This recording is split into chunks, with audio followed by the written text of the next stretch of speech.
Pero vamos a ir comenzando mientras seguimos admitiendo acá a más participantes, pero para respetar un poco el horario eh, previsto, tenemos una duración prevista de aproximadamente 1 hora, así que aviso a esto a todos los que están participando.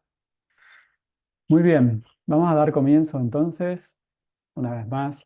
Muchas gracias por sumarse a este webinar. Mi nombre es Pablo Barbuto, soy director de la consultora QCS. Desde la consultora trabajamos en facilitar los procesos de transformación cultural de las distintas organizaciones con foco particular en todo lo que es la industria de los alimentos, brindando servicios de consultoría, de auditorías, de capacitación. O sea, acompañamos todos esos procesos. Y bueno, dentro de nuestros servicios de capacitación, siempre intentamos generar algún tipo de actividad de este tipo, de webinars gratuitos sobre alguna temática de actualidad, ¿no? Que resulte de interés y de actualización para los distintos profesionales de la industria. Y bueno, en este caso, por supuesto, nos pareció más que interesante poder tocar este tema de la inteligencia artificial que ya nos atraviesa a todos, y por ese motivo invitamos a un especialista. Ahora él se va a presentar con un poquito más de detalle, pero tenemos el placer de que hoy nos acompañe Carlos Chiaín de la consultora NeuroTribe en México. Él es un especialista en temas justamente de inteligencia artificial, y además de ser un especialista en la materia, hemos logrado de acercar todo su conocimiento, todo su aprendizaje a la aplicación concreta en temas relacionados con calidad e inocuidad de los alimentos. Y de ahí viene un poco también el título que le pusimos a este webinar de inteligencia artificial, bueno, un aliado en la inocuidad alimentaria. No, no, no, no, no, no. Espera. Les pido una vez más si pueden asegurar mantener silenciados los micrófonos. Y bueno, hecha esta introducción, ya le voy a pasar la palabra a Carlos para que, bueno, él amplíe un poquito su presentación. Y comenzamos ya con el webinar. Como les decía, vayan preparando sus preguntas, que hacia el final vamos a tener un espacio para poder responderlas. Muchísimas gracias, Pablo. Es un gusto estar con ustedes. Muchas gracias por la invitación. Gracias a todo el equipo de la consultora. Gracias a los que se están uniendo y tienen interés sobre este tema. Pues vamos a comenzar. Me presento, Carlos Chiang, su servidor de México, y estamos pues a través de la agencia NeuroTry ayudando a implementar herramientas de automatización e inteligencia artificial en distintas áreas de negocio, en distintos procesos de negocio, distintas industrias, ¿no?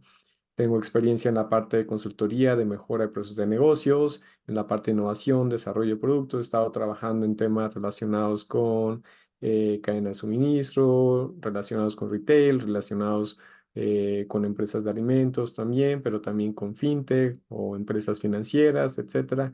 Entonces, pues dijéramos que pues lo que estamos haciendo es tratando de democratizar los beneficios de la inteligencia artificial. Entonces, pues comencemos y hablemos un poquito acerca de cómo estamos buscando democratizar estos beneficios, ¿vale?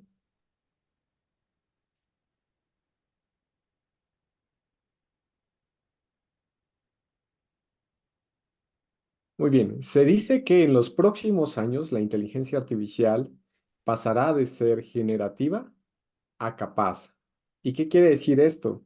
Que a lo mejor en algunos próximos años podremos darle a un asistente inteligente pues aproximadamente, no sé, que les gusta, $10,000, $100,000, y pedirle que nos ayude a generar rendimiento en tan solo un par de semanas, unos meses, etcétera, ¿no?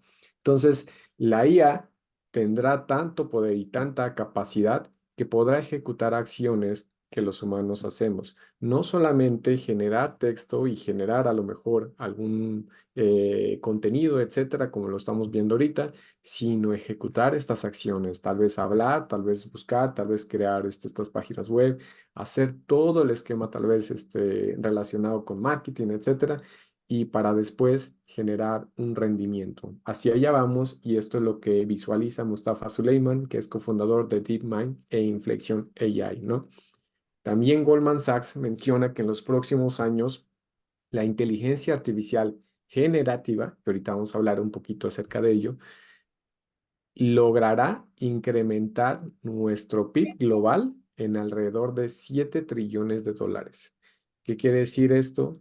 Es que generará muchísimo o muchísimas aportaciones y crecimiento económico debido a 4 puntos relevantes. Y estos puntos son innovación, mejora en la toma de decisiones, experiencia al cliente, mejora en la experiencia del cliente y mayor productividad. ¿Sale?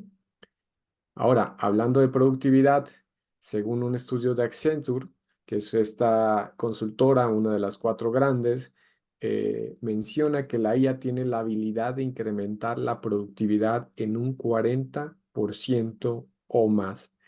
¿Sí? Y por lo tanto, pues se ha llegado a hablar de que incluso en el futuro muchos de los productos que usemos y consumamos y algunos servicios también, entonces podrán ser incluso hasta más económicos debido a el incremento de esta productividad, ¿no?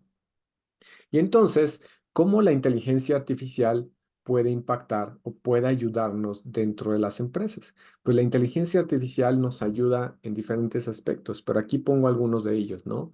Nos puede ayudar en temas de comunicación, pero recordemos que la comunicación no solamente está entre los humanos, sino incluso entre los procesos y sistemas. Entonces, cuando vemos esto, podemos aplicarla de una forma muy diferente. Nos puede ayudar a automatizar tareas repetitivas, ¿sí? Como lo vamos a ver más adelante también, a mejorar la toma de decisiones, que es algo de lo que ya había mencionado, ¿no? Cuando tengamos mayor información o mejor información, posiblemente tomaremos mejores decisiones y menos decisiones subjetivas y más objetivas, ¿no? Mejora también en la optimización y en la asignación de los recursos. Gracias a la inteligencia artificial podemos optimizar y eficientar el uso de los recursos. Mejora también en la capacitación y en la educación interna dentro de nuestras empresas, pero también hacia nuestros usuarios externos. Y hablando de usuarios externos, estoy refiriendo no solamente a los clientes, sino también proveedores, aliados, etcétera, ¿no?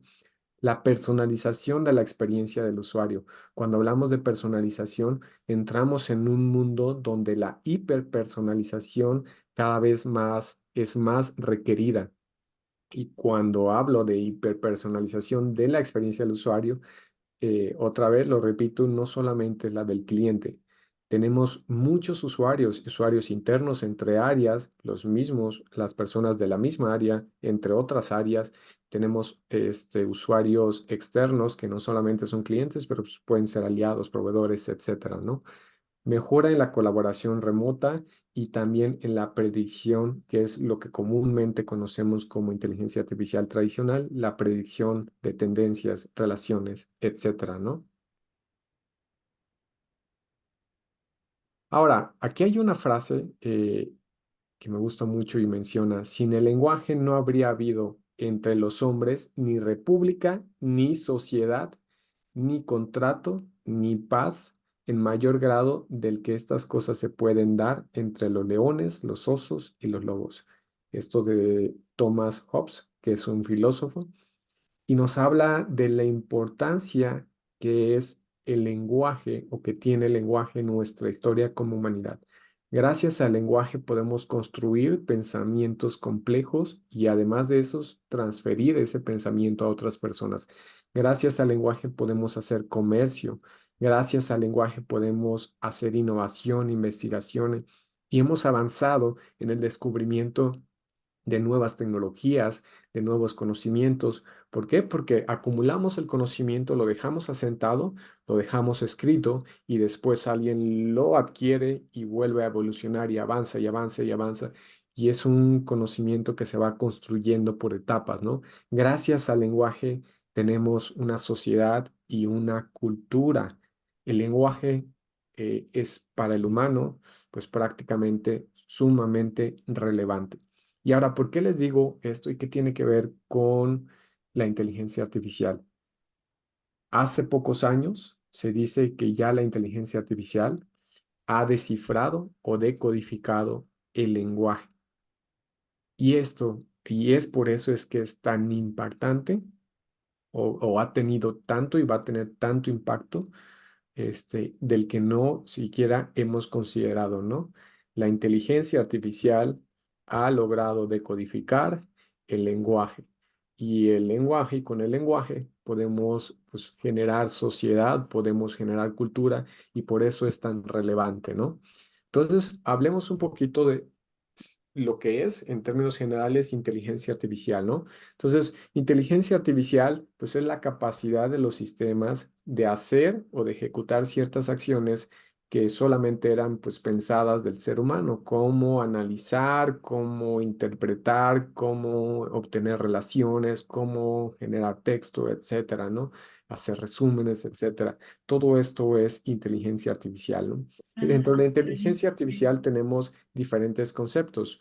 De manera muy general, el concepto de Machine Learning. Machine Learning, pues es la capacidad del sistema de aprender por sí solo, ¿no? Entonces, les damos cierta información o ciertos parámetros, ciertos datos, y le damos ciertas respuestas seguramente, y entonces él encuentra relación entre todo eso y aprende sin necesidad nosotros de programar ese aprendizaje.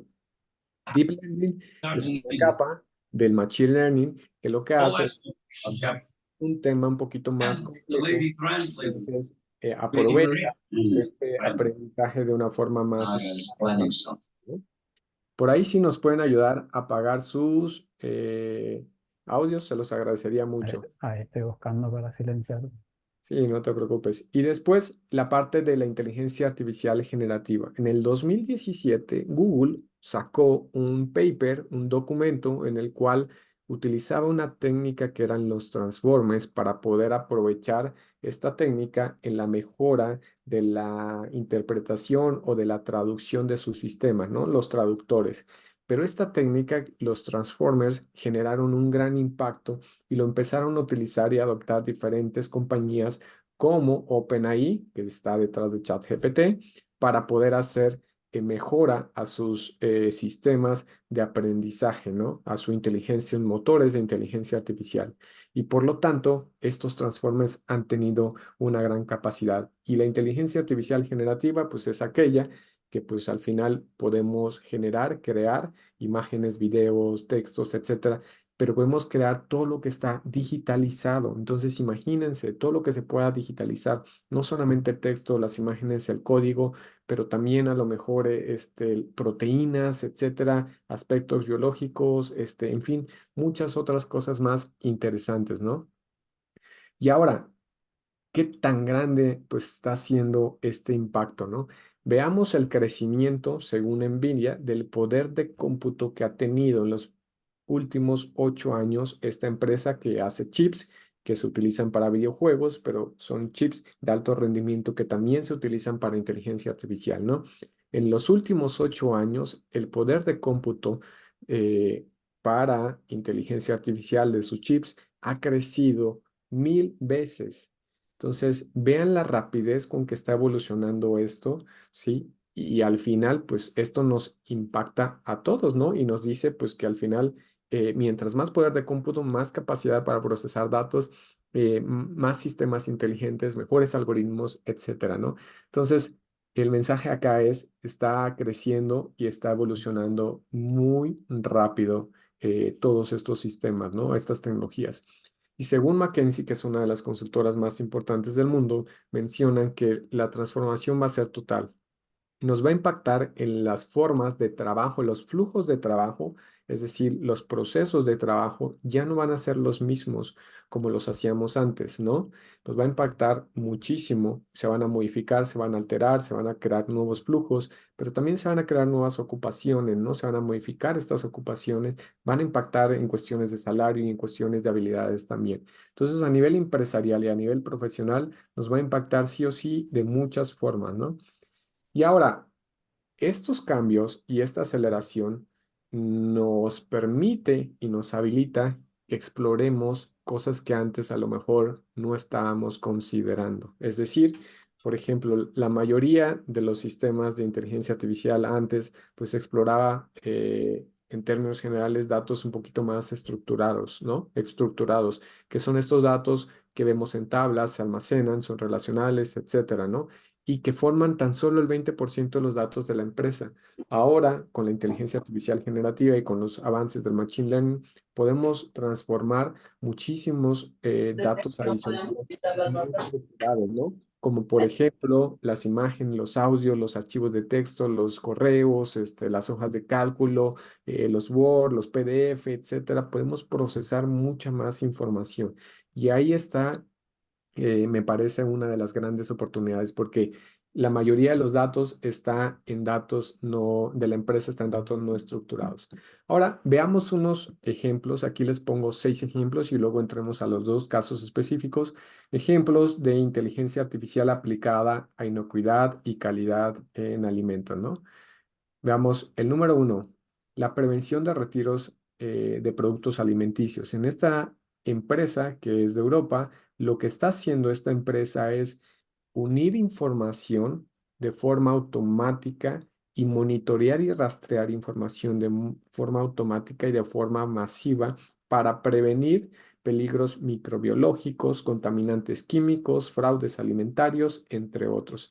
Entonces, la empresa lo que está haciendo es monitorear, analizar e interpretar gran cantidad de datos e información de diferentes lugares y fuentes para asociarla y entregar un servicio en el cual pues te va a poder facilitar justamente la prevención en dado caso haya algún brote, algún problema de fraude alimentario, etcétera, ¿no? Otro de los casos importantes o relevantes que hemos visto, por ejemplo, en el caso de la empresa Mars, ¿sí? Según FDA, menciona que tienen un modelo para prevenir las micotoxinas, que es esta aflatoxina, ¿sí? Y entonces usan datos como los meteorológicos, temperatura, humedad, precipitaciones, entre otros, los geoespaciales, por ejemplo, la localización de los cultivos, las rutas de transporte, por dónde pasan el transporte y cuáles son las condiciones por donde pasa el transporte, los temporales, por ejemplo, cuáles son los tiempos de cosecha, los almacenamientos, etcétera. Y todos estos datos los han transformado en un modelo que les ayuda a prevenir cuáles son los riesgos para que estos cultivos puedan estar infectados o puedan desarrollar pues estas micotoxinas, ¿no? Ahora, la FDA también tiene sus propios modelos y es parte ya del nuevo sistema SMART, Smart Food, ajá, que al final lo que busca este sistema es monitorear el cumplimiento de los envíos, ¿sí? Y los resultados o potencialmente contaminados o no conformes, en este caso, de mariscos, ¿no? Entonces, empezaron con esto monitoreando 2 años de datos históricos sobre la importación de mariscos, por ejemplo, el cumplimiento de los envíos anteriores, los resultados de las pruebas de laboratorio y muchos datos adicionales que hacían de este o hacen de este modelo un modelo en el cual puede predecir en cierto grado, cierta confianza, pero con resultados bastante buenos, según dice y menciona la FDA, si un envío pudiera o no tener potencialmente contaminación o alguna no conformidad, ¿no? Qué interesante, ¿no? Porque pues ahora ya podemos ir prediciendo y tener un grado de asertividad con esta predicción, que seguramente el día de mañana va a ser mucho mejor que la que tenemos ahora, ¿no? Ahora, ese es un caso con el cual también estamos explorando, por ejemplo, en el análisis de la información de auditorías y no conformidades. Hay empresas que tienen sistemas digitalizados para poder levantar pues todas estas observaciones de las auditorías, por ejemplo, internas o externas, ¿no? Y entonces se levantan los procesos de auditorías en muchos procesos varias veces al día y hay muchas conformidades o observaciones y entonces toda esa data, toda esa información al paso del tiempo, muchas personas que a lo mejor hicieron un cuestionario, diferentes cuestionarios, etcétera, normas aquí y allá, queda almacenada y solamente logran tener datos como de cumplimiento, porcentaje de cumplimiento, no cumplí, etcétera. Sin embargo, con esto, lo que podemos hacer es explorar toda esa data, transformar toda esa data que está histórica y transformarla para hacer un análisis avanzado que nos entregue información, por ejemplo, de cuáles son las observaciones más frecuentes, qué tipo de observaciones hay, ir prediciendo algunas cosas, ¿no? Y tomar mejores decisiones en el proceso, ¿no? Otro caso muy específico sería, por ejemplo, la capacidad que tiene la inteligencia artificial aplicada al monitoreo de los comentarios, quejas y sugerencias que vienen de diferentes canales, por ejemplo, WhatsApp, correo electrónico, buzones, incluso audios, ¿no? Llamadas, etcétera. Podemos monitorear y clasificar en tiempo real las quejas o comentarios según el grado de riesgo, tener bases de datos aumentadas. Cuando hablo de bases de datos aumentadas, es extraer datos adicionales a los que podemos tener y organizarla de tal manera que la podemos explotar mejor estos datos, ¿no? Indicadores históricos, estos indicadores históricos avanzados también para poder tener mayor retroalimentación de toda esa información y esa data, ¿no? Y finalmente, la trazabilidad y retiro de producto. Cuando hablamos de trazabilidad y retiro de producto, cada vez aumenta más la necesidad de entrar a detalle lo que se rastrea y obtener datos e información adicional de todo el proceso. Entonces, hay muchos datos, cada vez van a haber más datos, cada vez van a haber más sistemas interconectados, cada vez van a haber más información, ¿no? Dispersa o en un solo información o en una sola base de datos, pero que va a estar bastante grande. Todos esos datos, sí, en algún momento van a haber sistemas en los que podamos jalar esos datos de forma automática. Sin embargo, podemos aumentar los beneficios a través de la inteligencia artificial, obteniendo patrones y análisis predictivos, automatizando, por ejemplo, el monitoreo, gestionando de forma avanzada la gran cantidad de datos, ¿sí?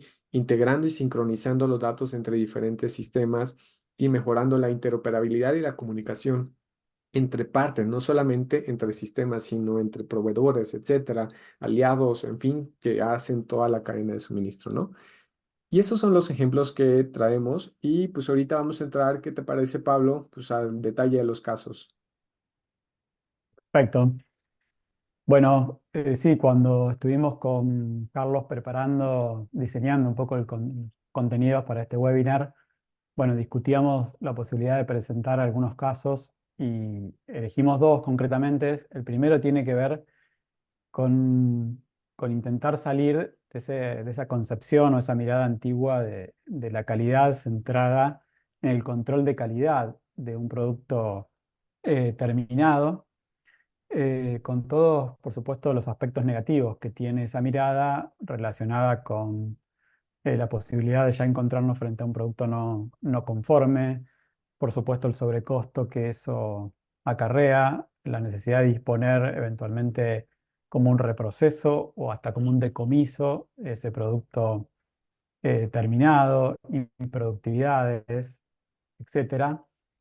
Entonces nos pareció interesante traer este caso donde justamente, siendo fieles un poco al título del webinar, utilizar a la inteligencia artificial como un aliado que nos permita predecir, anticiparnos y tomar acciones a tiempo para asegurar en definitiva la calidad de ese producto terminado. Así que este es uno de los ejemplos y de los casos que Carlos va a explicar. Muchas gracias, Pablo. Y entonces, como mencionaba Pablo, lo que vamos a hacer aquí, tenemos un caso en el cual obtuvimos información de un dataset, que es un conjunto de datos que estaba disponible en la nube de un proceso de producción. Son más de 2 millones de registros, aproximadamente 2 millones de registros de este proceso de producción. Era un proceso de producción que eran calderas donde las calderas tenían ciertos sensores, en este caso muchos sensores de temperatura, cámaras, temperaturas, etcétera, humedad y una altura, ¿no? Un volumen del contenido. Y con todos estos datos se monitoreaban cada cierto tiempo de manera constante. Al terminar el proceso de producción de manera tradicional, pues sacaban las muestras y entonces el proceso de producción duraba 1 hora, entonces se sacaba la muestra y entonces predecían, o más bien sacaban el reporte de la calidad de ese producto terminado, ¿no?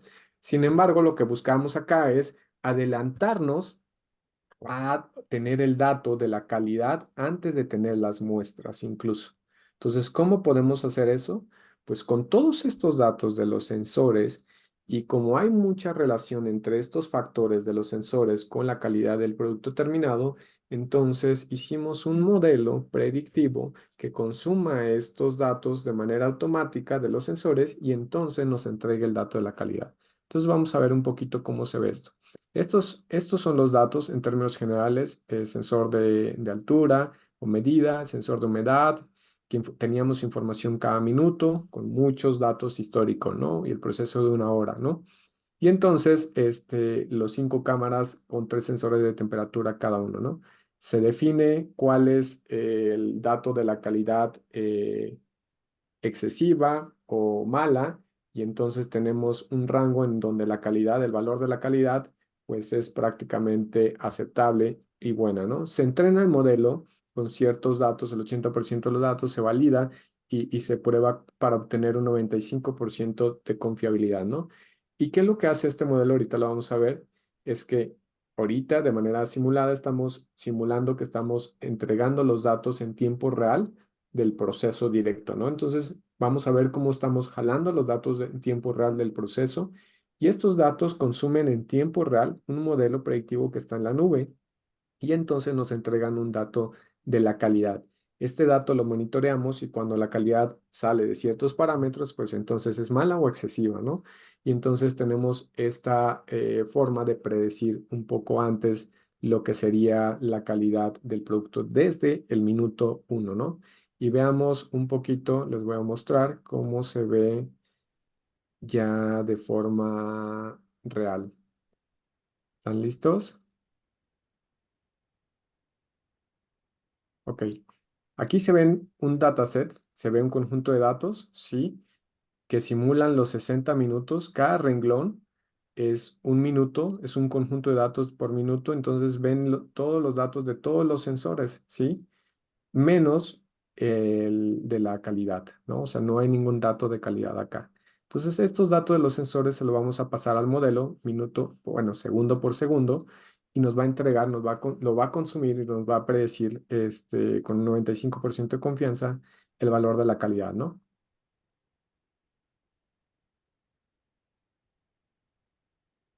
Y entonces vemos cómo acá está consumiendo los datos van cambiando. En el minuto 5 estos son los datos, en el 6 todos estos datos, etcétera. Pero lo importante es justamente el modelo que vemos acá, la calidad. Según la calidad y la interpretación de este numerito que está prediciendo, este es el modelo que está prediciendo en forma real la calidad es buena, ¿no? Y lo sigue monitoreando y eventualmente si este conjunto de datos se alteran de tal forma que pues puede predecir una calidad mala, se modifica esto, nos manda los datos, como ven acá, ya cambió a calidad mala y mandamos una alerta. Y ahí pudiéramos entonces ejecutar una acción para la línea, tirar el producto, o llamar a los supervisores, hacer acciones correctivas, no esperarnos hasta el minuto 60 para obtener una muestra y después saber que el producto no fue de calidad, buena, ¿no? Entonces, esta es una manera en la cual pues podemos optimizar y podemos aprovechar en un proceso controlado, ¿sí? En este caso, los datos que tenemos para predecir justamente ciertos parámetros, que en este caso fue calidad, pero pues pudieran haber n parámetros que pudiéramos al final predecir. Si encontramos relación entre los datos que obtenemos del proceso versus el resultado final que queremos predecir, lo podemos aplicar, ¿sale?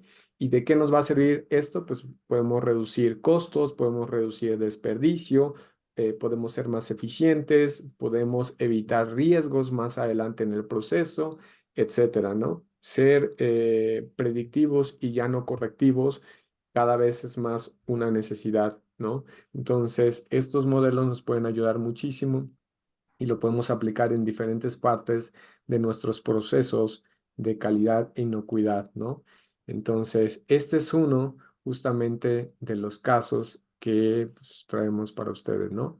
Entonces, acá pues podemos ver cómo se monitoreaban pues, prácticamente todos los datos, las gráficas, ya ahorita están detenidas, lo voy a correr si quieren a ver de nuevo y...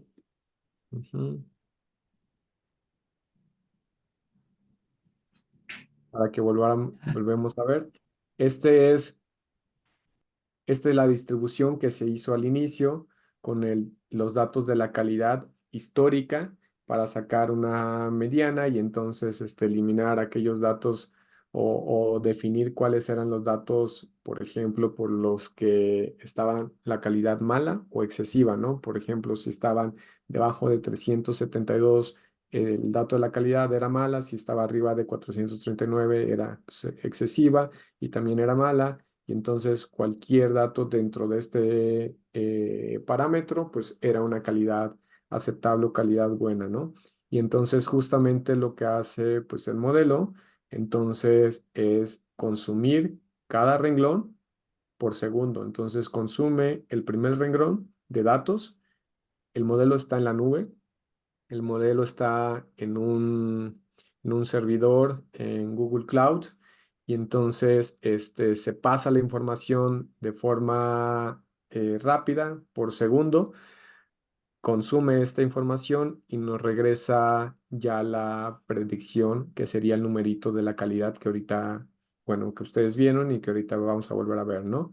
Entonces, estos datos van cambiando, estos datos son diferentes datos de cada sensor y la cuestión, y es el dato del tiempo, ¿no? El minuto, pues prácticamente, y todos los datos de sensor. Por ejemplo, aquí tenemos el dato, por aquí está humedad, altura, y todos los datos de temperatura son tres cámaras, no, son creo que tres sensores y cinco cámaras, algo así, me parece, ¿no? Y hasta completar el minuto o los 60 minutos, que sería el proceso completo de producción, ¿no? Entonces, lo que vemos acá es justamente, aquí vuelve a lanzar esta información y en el minuto 2 manda todos los datos de ese minuto, ¿sí? Hacia el modelo predictivo. Entonces, serían este renglón de datos, lo manda al modelo predictivo. En el minuto 12 lo mismo, etcétera, y nos entrega un resultado. Ese es el dato que nos entrega el modelo predictivo. Y esta es la interpretación, esta es simplemente la interpretación. Como lo vimos, si sale fuera de los cuartiles, entonces es mala, ¿no? O excesiva. Y si está dentro de los cuartiles o en la media y en esos cuartiles, entonces es buena, ¿no? Cuando el modelo, aquí lo interpretamos como buena, y cuando el modelo cambia o cambian los parámetros y entonces baja la calidad, en este caso, por debajo de lo aceptable, cambia a mala, se interpreta como mala y manda una alerta, ¿no? Y aquí se pueden programar pues todas las acciones correctivas inmediatas justamente de ese modelo, ¿no? Y aquí vemos un poquito cómo se van mapeando los datos ya, pero de forma un poco más gráfica, ¿no? Entonces, hasta que termina el modelo en el minuto 60 y pues no se alteraron los parámetros y entonces terminó con la calidad mala. Si este proceso o esta muestra le sacamos o analizamos en laboratorio, seguramente pues tendrá un resultado mal, ¿vale? Ok, ahora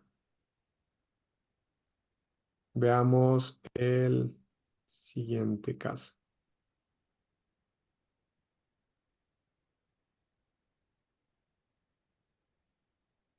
Este es un poquito de lo que vimos, así como les mencioné, pues los datos del proceso de producción en tiempo real, la calidad, la simulación y entonces la interpretación y las acciones, ¿no? El monitoreo y las acciones. Un poquito lo que vimos. Y ahora el caso número 2, si quieres ahí, Pablo, si gustas, por favor, platicarnos acerca de este caso. El segundo caso que elegimos es un caso más directamente relacionado con inocuidad alimentaria y concretamente con la implementación del sistema HCP, que es el sistema de gestión de inocuidad por excelencia. Y la idea en este caso es demostrar una aplicación real para, de alguna manera, capitalizar justamente todos los beneficios de la inteligencia artificial y que la inteligencia artificial nos ayude con la implementación concretamente de algunas de las etapas en el proceso de implementación del sistema HCP, eh, tomando o trabajando, como les decía, en algunos de los principios del HCP que el propio Codex Alimentarius nos propone. Entonces, hay un caso particular de una empresa procesadora de jugos de manzana y bueno, Carlos nos va a contar en relación a esa aplicación. Muchas gracias, Pablo. Sí, entonces vamos a entrar a ver este caso. Les voy a mostrar en la parte de atrás, o sea, bueno, en el ejercicio anterior, en el caso anterior, lo que vimos es Machine Learning, ¿no? Es inteligencia artificial tradicional, ¿no? Es predictiva. Al final, yo lo llamo predictiva, pero al final todo inteligencia artificial en cierta parte, pues es predictiva, ¿no? O la inteligencia artificial generativa también es predictiva. Sin embargo, acá lo que estamos haciendo en el caso número 2 es aprovechar directamente la inteligencia artificial generativa, ¿sí? Entonces veamos cómo la capacidad de trabajar con imágenes y en este caso texto nos ayuda para diferentes procesos de negocio, en este caso aplicado a calidad e inocuidad. Y lo que hicimos acá es entender cuáles eran los retos y los procesos que teníamos que seguir para bueno, tres fases, la sexta, la séptima y la octava, me parece que es, del, de este sistema del Codex Alimentarios para elaborar un plan HACCP, ¿sí? Si lo digo bien, si no, corríjanme. Ajá. Y entonces, eh, ayudarnos a encontrar posibles peligros potenciales, ayudarnos a encontrar los puntos críticos de control de esos peligros potenciales y ayudarnos a encontrar incluso límites críticos validados, ¿no? Entonces veamos un poquito acerca de esto. Entonces nos basamos en el Codex Alimentarius, ¿sí?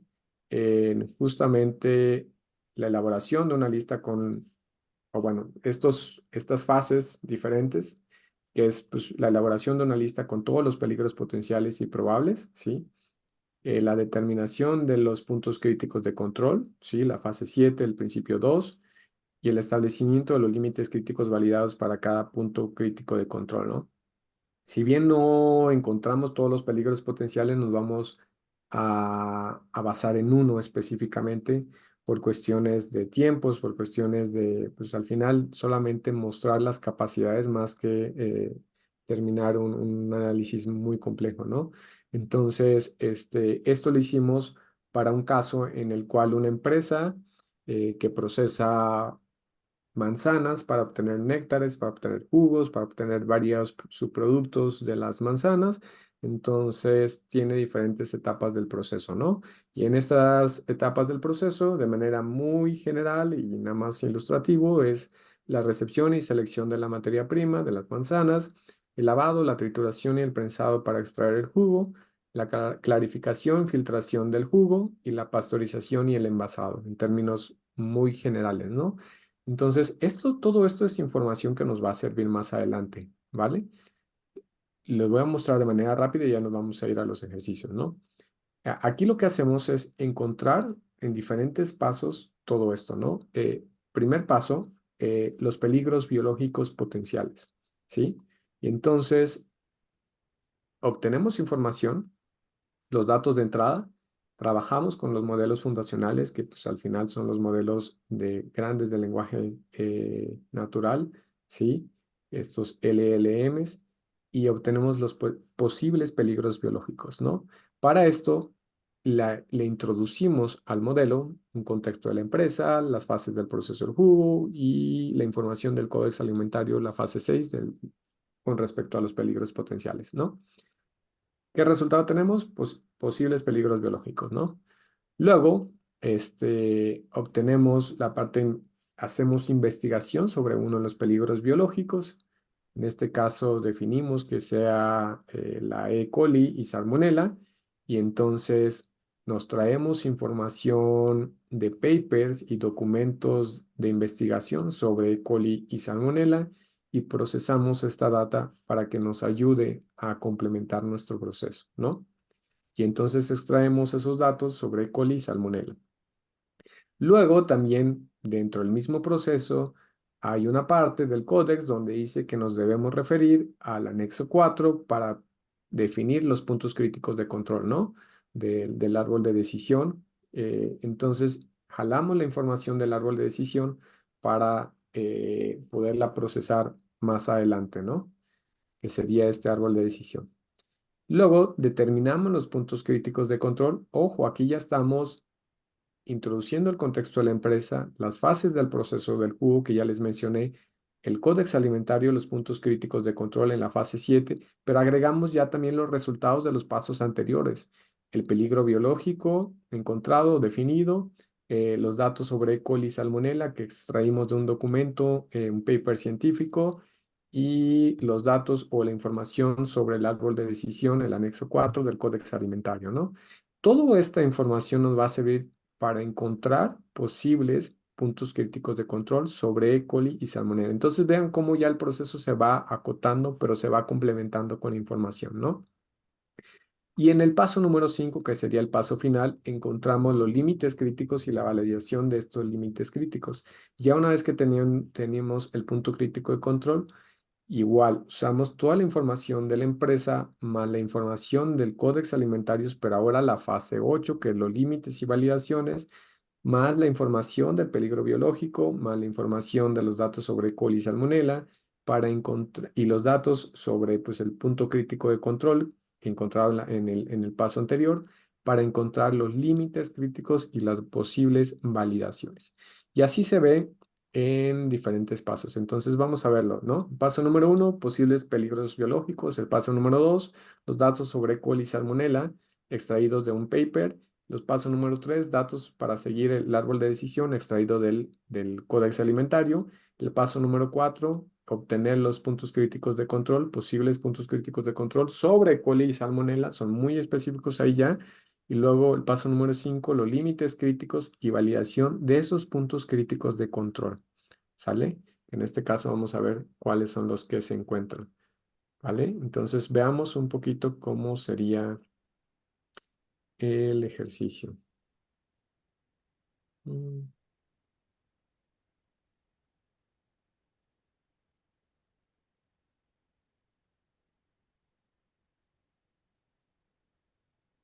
Ok, entonces si están viendo mi pantalla, vamos a comenzar un poquito con esta herramienta, que es una herramienta que solamente nos sirve como para mostrar un poco el contexto y la forma de operar. Sin embargo, si queremos hacer un sistema muy automatizado, no utilizaríamos esta herramienta. Es más como un tema de enseñanza, ¿no?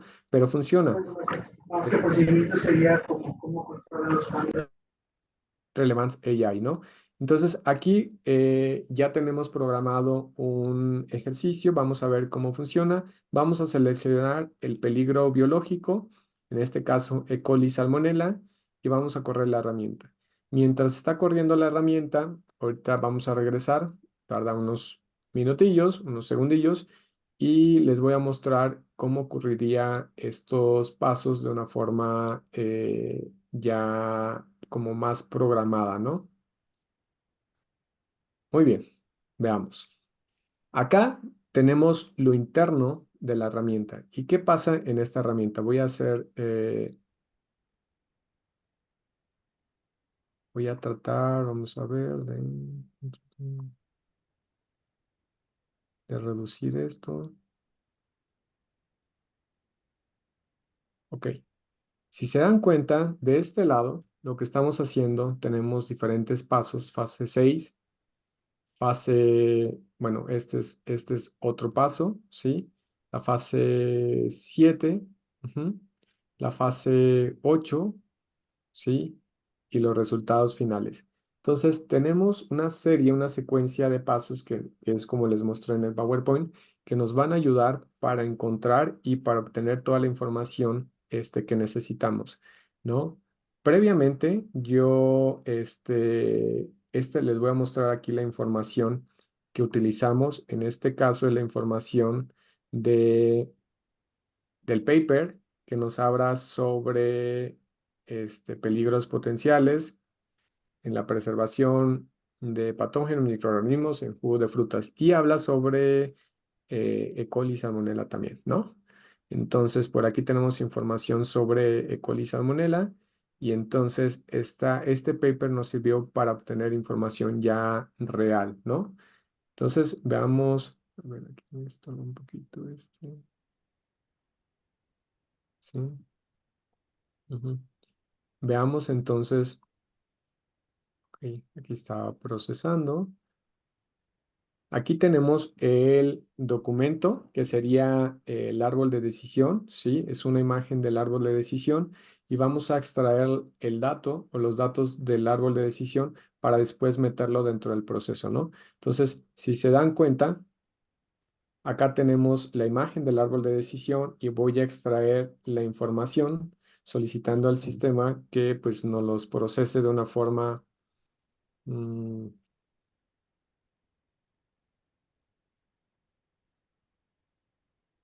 en forma de texto, ¿no? Entonces vamos a ver si reacciona por acá. Entonces, para que termine ahí de procesar, ¿no? Mientras está procesando, podemos ver que la herramienta de acá, la que le dimos correr, ya tiene el resultado final. ¿Y qué encontramos acá? Por ejemplo, para E. coli y Salmonella, los peligros biológicos, en este caso, para cada proceso, posibles peligros biológicos para cada proceso. Entonces, para identificar los peligros biológicos asociados al jugo de manzana en la empresa Jugos Procesados S.A. DCB, debemos considerar cada fase del proceso, ¿no? Y entonces en la recepción y selección, tal vez hay esto, ¿no? En el lavado, tal vez pudiera haber estos, en la trituración, estos, etcétera. Y a clarificación, en la pasteurización y en el envasado, ¿no? Y entonces tenemos una serie de peligros biológicos, ¿no? En este caso, pues el E. coli y la salmonela es uno de los que están identificados. Tomamos este peligro biológico, extraemos información justamente de este documento, ¿sí? Y esta es la data que tenemos de este documento, ¿sí? De este documento extraemos información sobre justamente nada más Salmonella y E. coli, ¿no? Y entonces me dice la FDA ha recomendado una reducción de tantos patógenos con tantos grados centígrados durante tantos segundos, por ejemplo, ¿no? Y aquí nos habla de métodos de control, tratamientos térmicos, alta presión, homogeneización, tecnologías ultra V, métodos de detección, datos toxicológicos, etcétera. Entonces ya tenemos información que extraímos, pero es información solamente de coli y salmonella. Acuérdense que este paper, pues era un paper que traía más datos y más información general, ¿no? Entonces aquí lo que buscamos es información específica sobre coli y salmonella. Luego con esto obtuvimos los puntos críticos de control. Y entonces en la etapa 1 hace todo el proceso para validar los puntos críticos de control. Etapa 2, etapa 3, se hacen las preguntas del árbol de decisión, ¿sí? La pregunta 1, la pregunta 2, pregunta 3, y aquí por ejemplo nos dice en conclusión, no es un punto crítico de control. Vamos a ver si la pasteurización en conclusión, esta etapa es un punto crítico de control para E. coli y Salmonella. Y entonces tomamos como pasteurización eh, un punto crítico de control, ¿no? Y ahora, con esa información del punto crítico de control, generamos los límites críticos validados, ¿no? O posibles límites críticos validados. Y entonces vemos que, pues, ¿sabes qué? Pues el límite crítico posible a validar es la temperatura y el tiempo, ¿no? Con una reducción de 5 logs, entonces se espera que se logre la pasteurización entre 90 y 95 grados centígrados durante 4 a 10 segundos, ¿no? y estos parámetros son efectivos contra el E. coli y Salmonella. Estos datos no los tendríamos si no tuviéramos la información adicional que metimos. Vean qué tan relevante es jugar con la información externa e interna, pero es el mismo modelo, el mismo proceso, ¿no? Entonces tenemos la validación de los límites críticos de control, los estudios de inactivación microbiana, la revisión de la literatura científica y regulaciones, estudios realizados por terceros, la implementación y monitoreo y esta es la conclusión de los límites críticos para la pasteurización, ¿no?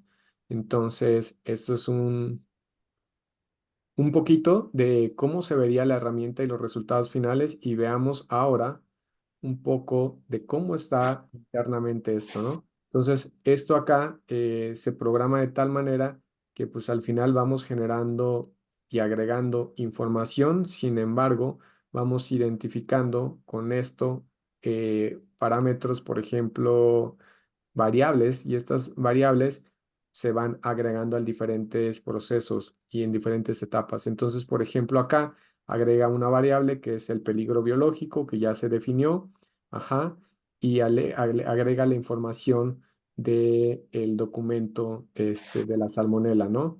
En este caso adicional, acá pues agrega también, analiza la información de la salmonela y entonces determina con la información de la salmonela más la información adicional que teníamos en el proceso, determina ya los puntos críticos de control, por ejemplo, ¿no? Y en la fase 8 lo mismo, vamos arrastrando en cierta forma, pues información de pasos anteriores para poder complementar nuestro proceso. Y es un poquito al final de lo que podemos hacer, solamente un ejemplo del apoyo y el robustecimiento de nuestros procesos con inteligencia artificial. Recuerden que al final esto pues, se tiene que validar, esto no es lo definitivo, pero nos puede ayudar muchísimo para trabajar con mucha información en muchas partes del proceso, etcétera, ¿no? Entonces, déjenme regresar ahorita a la presentación.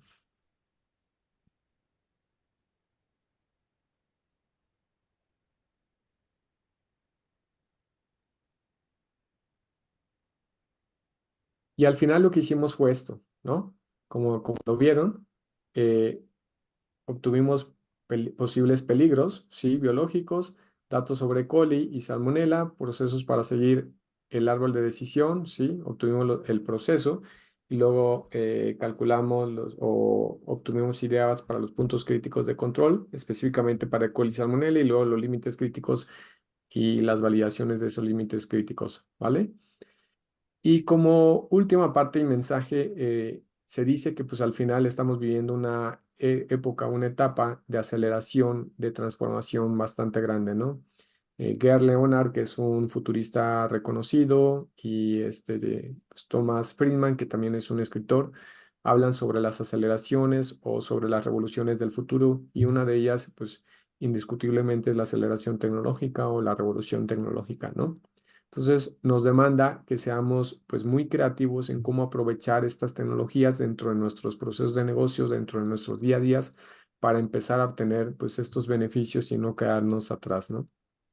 Y pues justo nuestro mantra, nuestro objetivo como empresa es, nuestra misión es democratizar pues los beneficios de la inteligencia artificial, ¿no? Entonces, por eso es que estamos también tratando de apoyar a las empresas para que puedan ver cómo beneficiarse justamente de esta tecnología en diferentes procesos de negocio, en diferentes procesos donde se tomen decisiones, etcétera, ¿no? Y pues es todo, mi estimado Pablo. Ahí también tienes ahí algunos comentarios. Y pues vamos a la sección de preguntas y respuestas. Muy bien. Bueno, Carlos, muchísimas gracias.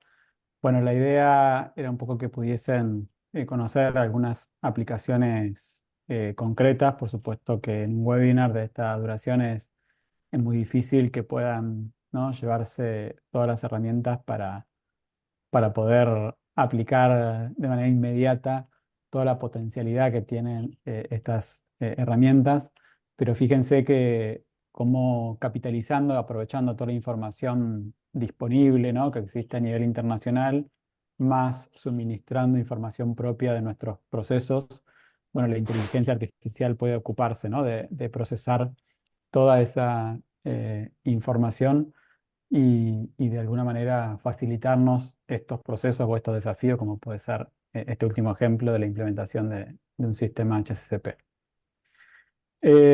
Bueno, pedirles que vayan pensando sus preguntas. Si tienen alguna pregunta, pueden abrir el micrófono y hacerla o pueden escribir ahí en el chat que las vamos recuperando. Y mientras eso va ocurriendo, aprovecho a comentarles que estamos con Carlos ya diseñando una actividad de capacitación concreta para, bueno, para el segundo semestre de este año, donde ya sería justamente una actividad, una capacitación con mucha más duración para justamente aprender y aplicar la inteligencia artificial a estos desafíos de calidad o de inocuidad alimentaria. Así que ya les estaremos pasando información, noticias en relación a esto cuando esté definido. Estén atentos, bueno, tenemos sus correos y su información, pero esta actividad va a tener, por supuesto, para aquellos que participaron de este webinar, un descuento especial para que lo puedan aprovechar todos aquellos que estén interesados en sumergirse un poco más, con un poco más de profundidad, ¿no? En este apasionante mundo de la inteligencia artificial. Así que aprovecho para pasarles un poco ese comentario. El webinar va a quedar grabado y después lo vamos también a subir a nuestro canal de YouTube y le vamos a avisar de que eso va a estar disponible. Bueno, ¿alguna pregunta? ¿Algún Pablo, comentario? hola, Facundo Iturmendi te habla, ya he hecho algunos cursos con vos de la empresa Jugo S.A. de Villa Regina. Muchas gracias, siempre tan activo y brindando webinars actualizados, no solamente los webinars, sino los cursos que hemos hecho bien actualizados. Agradecer a Carlos por la presentación. Mi duda, estoy entrando en todo este mundo y lo que no me quedó claro, capaz que lo dijo y como no estoy en la onda de toda la parte tecnológica, no me quedó claro. Esta programación que hace él para que después le dé un resultado es sobre una plataforma libre, si es un programa particular y hay que adquirirlo. No me quedó claro dónde estás cargando esa información, que le das la información del paper y demás, para que te haga la devolución de todo ese plan en el caso de HCP de los jugos concentrados, que es con el que más familiarizado estoy. Claro que sí, Facundo, un gusto saludarte. Muchas gracias por tu pregunta. Les voy a dejar la página de una de las herramientas que se usaron ahí, que es Relevance AI. Ahí es donde se carga pues prácticamente este proceso, pero también se complementa con algunas otras herramientas, ¿no? Pero en términos generales yo creo que se puede hacer ahí sin problema, de forma pues sencilla, donde no requiera mucha automatización y donde sea pues más uno a uno el asunto, ¿no? Sin tanto volumen de datos y de información. Sin problema pueden utilizar ahí Relevance AI, ¿sale? Este tiene una modalidad gratuita, ¿no, Tiene Carlos? una Hay modalidad como gratuita. niveles, ¿verdad? Ajá, tiene una modalidad gratuita y ya dependiendo pues más consumo, pues ya tiene un costo, ¿no? Adicional. También es importante que conecten su API de OpenAI. Entonces, si tienen una cuenta de OpenAI en donde pues puedan tener una API, que es una API key, esta llave, la pueden conectar para tener acceso al modelo, los modelos últimos de OpenAI sin tener, como quien dice, la versión de paga de Relevance AI, ¿no? Pero sí pagando a través de OpenAI, pero pues al final es mejor, o es bastante bueno también. Muchas gracias a Gracias, ambos. Carlos. Un gusto. Martín, está levantando la mano ahí, una pregunta. Saludos Pablo y saludos Carlos desde Venezuela. Un gusto, Martín. Siempre te sigo a ambos, pues Carlos he estado contigo en algunas conferencias que diste con Patti Luna. Súper. Muchas gracias, Martín. Sí, te iba a preguntar, hay una herramienta que nosotros estamos tratando de implementar de esto de inteligencia artificial que es Claude, no sé si tú la has utilizado, y hay otras que se llaman Ajá. Cascade. Ujú. Cloud, sí. ¿Qué tal tú opinas de estas otras herramientas de inteligencia? Mira, Cloud es otro modelo. Haz de cuenta que OpenAI tiene sus propios modelos de lenguaje natural, los LLMs. Cloud es de Anthropic. Cascade no estoy seguro cuál es, pero por ejemplo Cloud es de Anthropic y al final otras compañías tienen otros modelos, ¿no? Si a ti te funciona uno u otro, está bien, o sea, está muy bien, ¿no? O sea, al final son modelos bastante avanzados, que están teniendo pues mayor impacto o menor impacto en algún momento, o sea, de repente una empresa va adelante, otra empresa luego saca otra cosa y se adelanta y queda hasta atrás y luego la otra saca. Así se está moviendo de forma acelerada este mundo, ¿no? Entonces, yo te diría que pues prueba, si te funciona, haz alguna prueba con otra y pues elige, ¿no? Pero al final son buenos modelos y sirven para lo mismo, ¿no? Ujú. Bien, muchas gracias, Carlos. ¿Alguna otra pregunta? Hola, buenas tardes. Pablo, Carlos, de acá de Córdoba, Argentina. Eh, la consulta es, ¿hay empresas en Argentina que estén usando este sistema ya? No sé si tienen información o algo. Yo en lo personal no tengo certeza de que ya se esté utilizando y con aplicación real al mundo de alimentos en particular y de calidad y inocuidad alimentaria.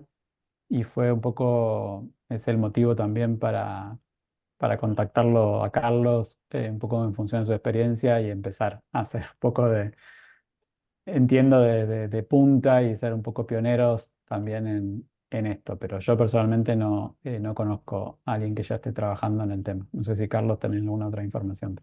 Hola Sebastián, muchas gracias por tu pregunta. Y fíjate que yo lo que conozco, por ejemplo, de los casos que les mostré son más como a nivel internacional, Estados Unidos, Europa. A nivel Latinoamérica seguramente se están haciendo ya algunas cosas. Lo que veo es que usualmente se están haciendo en corporativos muy grandes y en otros países y al final se está ejecutando a nivel, por ejemplo, local, ¿no? Pero que se esté explorando nuevos desarrollos, etcétera, todavía va un poquito lento, ¿no? Por ejemplo, aquí en México estamos impulsando el tema, hay mucho desconocimiento, todavía las empresas, las personas les cuesta ver cómo aprovechar los beneficios de la IA en casos reales, en procesos reales del día a día, y luego aparte, pues la implementación y todo esto, el desarrollo. Entonces, pues ahí es donde ahí creo yo una gran oportunidad y va a haber una gran oportunidad, ¿no? Sin embargo, pues hay empresas pues mundiales muy grandes que están seguramente ya haciendo algunas cosas, desarrollos y que al final pues nosotros somos usuarios de esos desarrollos, ¿no? Y en el tema de calidad y inocuidad seguramente pues también está aplicando o está pasando lo mismo, ¿no? Ujú. Bien, gracias. ¿Alguna otra pregunta?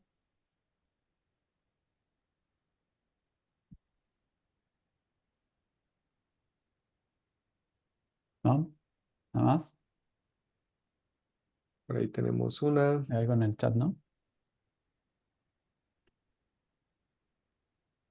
Para gestionar documentación, hay Relevance AI también puede utilizarse para gestionar documentación en implementaciones de sistemas de gestión de calidad. No lo creo. Yo creo que va, o sea, sí es una herramienta según para automatizar, sin embargo, es una herramienta no muy escalable. Es decir, que tal vez puedes automatizar algunos procesos sencillos como los que les estoy mostrando ahorita, sin embargo, no tan complejos ni a un volumen grande, ¿no? Y para gestionar documentación, yo no lo vería tan viable. O sea, sí puedes cargar información, sí puedes almacenar cierta información para después complementar un proceso de automatización ahí. Sin embargo, no es una herramienta para gestionar esa información, ¿no? Nosotros lo que usualmente hacemos es que usamos servicios en la nube y conectamos pues todas estas herramientas a sistemas en la nube, ¿no? Entonces estos sistemas pues ya tienen una escalabilidad mucho mayor, ¿no? Ya están definidos y diseñados para eso. Y entonces integras herramientas de automatización pues ya más profesionales, y en procesos un poco más rápidos, acelerados, etcétera, para tener mejores resultados, ¿no? Y ahí puedes gestionar muchísimo pues, la documentación, ¿no? Puedes tener gran cantidad de datos, volúmenes de datos y diferentes tipos de datos e información. Bien, excelente. Bueno, ahí tenemos un saludo simplemente de Cristina, que está camuflada con otro nombre, así que retribuimos los saludos. Pues, un saludo. Y hay otra pregunta de Giselle que dice si esta herramienta podría utilizarse para el desarrollo de productos. Sí, claro, al final la inteligencia artificial se puede utilizar para diferentes áreas. Nosotros estamos explorando temas de recursos humanos, temas de cadena de suministro, temas de calidad y inocuidad de alimentos, temas de transferencia tecnológica, cómo aprovechamos la información de las patentes para procesarla de una forma diferente y esos datos, que nos sirvan en diferentes partes del proceso de innovación, etcétera. Para desarrollo de productos se pueden hacer muchísimas cosas. Nosotros platicamos con una empresa en temas de desarrollo de producto digitales, fintech, pero pues se puede aplicar para otras, en justamente recabar información y gestionar esta información que se recaba automatizada, para mejorar la innovación y las iteraciones de producto, etcétera. Se pueden hacer muchas cosas ahí, interesantes. Yo creo que ahí también hay una potencialidad enorme de Ujú. justamente capitalizar el aprendizaje y que la propia inteligencia artificial sea la que proponga, ¿no? Eventualmente los prototipos de desarrollo de formulaciones, incluso Justo, de hay, nuevos hay productos. empresas, por ejemplo, hay una empresa que se llama Notco, que al final Sí. genera productos alimenticios, fórmulas de productos alimenticios, por ejemplo, hamburguesa, leche, etcétera, o sea, son todos vegetales, ¿no? Entonces, sin nada animal, pero las fórmulas son al final generadas por este asistente que ellos entrenaron con mucha información relevante y que han mejorado cada vez más para definir sus propios nuevos productos, ¿no? Entonces es muy interesante. Ujú. Bien. Bueno, ahí Analia nos comparte una información que puede ser muy interesante también para ver si hay alguna aplicación más concreta y real en Argentina del Congreso Social 4.0 de la Universidad de Entre Ríos. Así que bueno, muchas gracias por compartir ese dato también. Sí, muchas gracias. Sí. Ahí hay otra pregunta, Carlos, que Andrea dice si Vea. podrían leerse y evaluarse rótulos de empaques mediante inteligencia artificial. Sí, dependiendo también en dónde estén esos rótulos y esos, o sea, de empaques y a qué distancia, qué velocidad pase, o sea, si no es lo mismo que a lo mejor yo lo lea desde a lo mejor mi celular, etcétera, una cámara aquí, o a que en un proceso productivo, pero sí, al final, pues es reconocimiento de patrones, de imágenes, etcétera. Habría que ver en qué Pero proceso. sin ser control en línea, me imagino que si Sí, uno toma un rótulo en la recepción de un lote de materias primas o saca una foto y le pide a la inteligencia que procese esa información y eventualmente la compare contra un correcto. patrón esperado, podría rápidamente darnos, ¿no? Esa Sí, información de si ese rótulo real es conforme respecto al rótulo teórico, por llamarlo de alguna manera. sí, sí, es correcto. Ujú. Gracias, Pablo. Sí, Carlos, tenía esa la intención y también la intención respecto del benchmarking o de análisis de otros rótulos para evaluar su contenido. Sí, eso es padrísimo. Por ejemplo, acá, pues al final es una organización internacional, la GS1. S1 pues tiene muchísima información de productos de diferentes empresas y entonces cómo esta información de productos de todos o el detalle de cada empaque, etcétera, o del contenido del producto se puede procesar para entregar diferentes resultados o para hacer evaluaciones, benchmarking, etcétera. Es, es bien padre, es bien interesante, ¿no? Entonces ahí la forma sería, o el tema sería cómo logramos obtener todos esos datos que nos pueden, de forma creativa, que nos pueden ayudar a procesarlos, cómo los procesamos de forma creativa para entregar los mejores resultados, ¿no? O para obtener los mejores beneficios de esos datos en ese proceso. Un poquito sobre eso, ¿no? Bien, bueno, estamos medio pasaditos de tiempo. Muchísimas gracias a todos por el interés, por haberse sumado al webinar. Un placer para nosotros. Como les decía, van a recibir esta información, el link para que puedan volver sobre el material. Tenemos sus correos, así que los mantendremos también informados de información en relación a esto, a la capacitación que les comenté y demás. Así que por nuestra parte, simplemente agradecerles. Agradezco acá frente al público a Carlos por su predisposición también para compartir su experiencia y conocimientos. Y bueno, esperemos verlos en breve. Muchísimas gracias, Pablo. Gracias por la invitación. Fue un gusto poder compartir sobre este tema y gracias a todos por habernos acompañado. Muchas gracias. Muchas gracias, que estén muy bien.